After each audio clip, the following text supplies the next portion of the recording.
You're watching Wandalusia, Kuwait, a small gem in the heart of the Arabian Gulf. In this ultimate guide, we'll take you on a journey through the rich history, spiritless culture, and unusual laws of this tiny country. Kuwait's history is a tale of trade and cultural exchange that stretches back millennia. Its early history is intertwined with the Sumerians, who settled in the region as early as 2000 BCE, and the ancient trading routes that crisscrossed the Arabian Peninsula.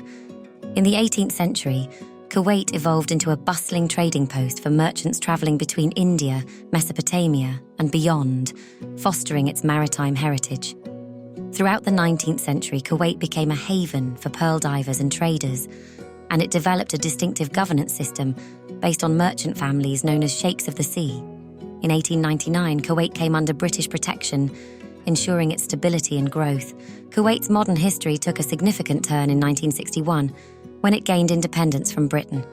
However, just over a decade later, in 1990, it faced invasion and occupation by Iraq, leading to the Gulf War, which saw an international coalition liberate the country in 1991. Since then, Kuwait has rebuilt its infrastructure, diversified its economy beyond oil, and embraced modernization while preserving its cultural heritage.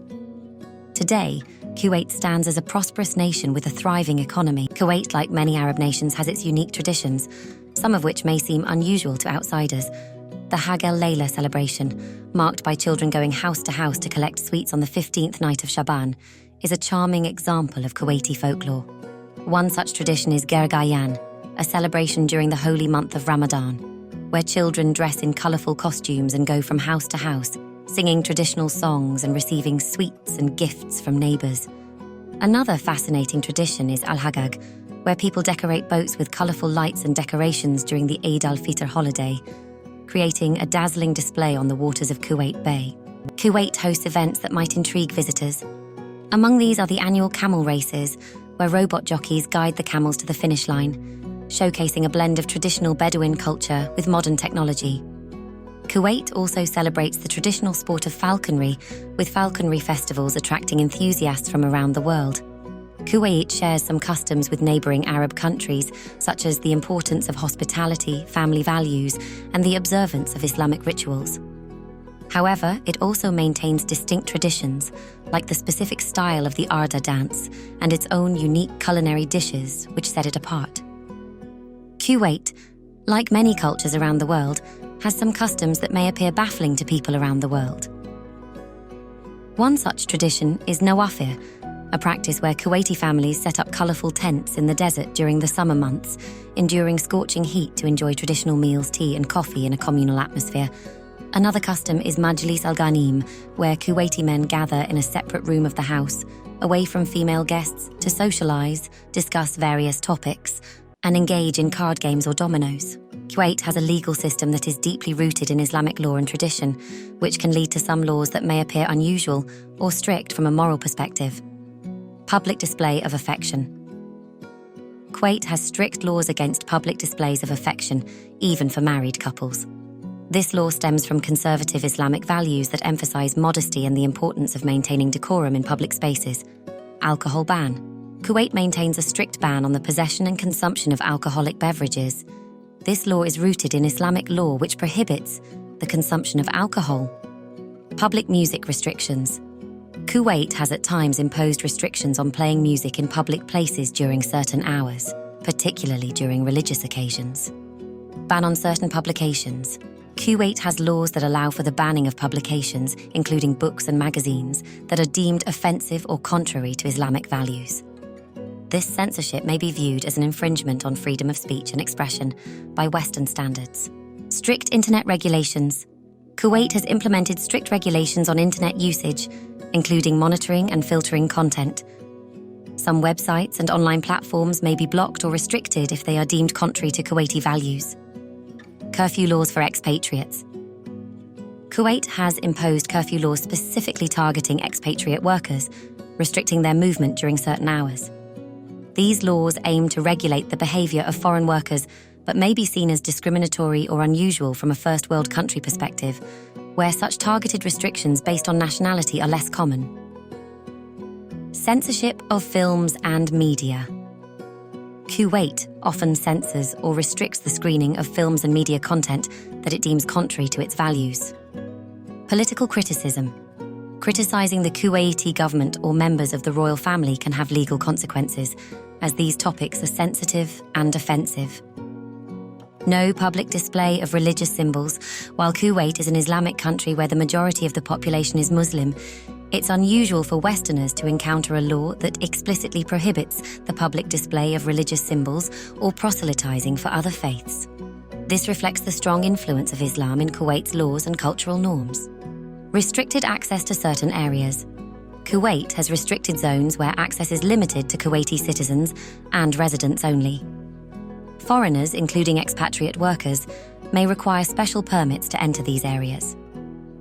This measure, intended to control population movement.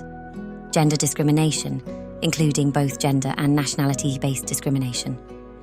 Gender discrimination is particularly evident in legal and social spheres, with some laws and practices that restrict women's rights and opportunities. For instance, women in Kuwait have faced limitations in terms of their ability to pass citizenship to their children and spouses. Islamic practices. The country's strict adherence to Islamic customs and laws, such as fasting during Ramadan and public prayer times, can also influence daily routines in unexpected ways.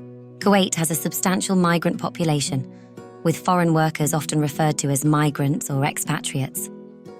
These individuals come to Kuwait for employment opportunities across various sectors, from construction to healthcare, contributing significantly to the country's development and infrastructure. While many migrants find stability and prosperity in Kuwait, they also face various challenges, including legal restrictions on citizenship and political participation. The kafala sponsorship system, which ties a migrant worker's legal status to their employer, has faced criticism for potential exploitation and abuses. In terms of fairness, Kuwait has made efforts to improve labor conditions and reduce exploitation, with legal reforms addressing some of these issues. However, there are still challenges in ensuring equitable treatment, especially for low-skilled migrant workers who face issues like non-payment of wages or poor living conditions. Kuwait does not have a statutory minimum wage for private sector employees, but some industries may have sector-specific wage guidelines. Regarding accommodation, Kuwaiti employers are often responsible for providing housing or housing allowances to expatriate employees. The quality and location of this accommodation can vary widely depending on the employer and the terms of the employment contract. Job and career prospects, as well as work-life balance, present specific challenges. A typical work week spans 48 hours, often extending to 6 days.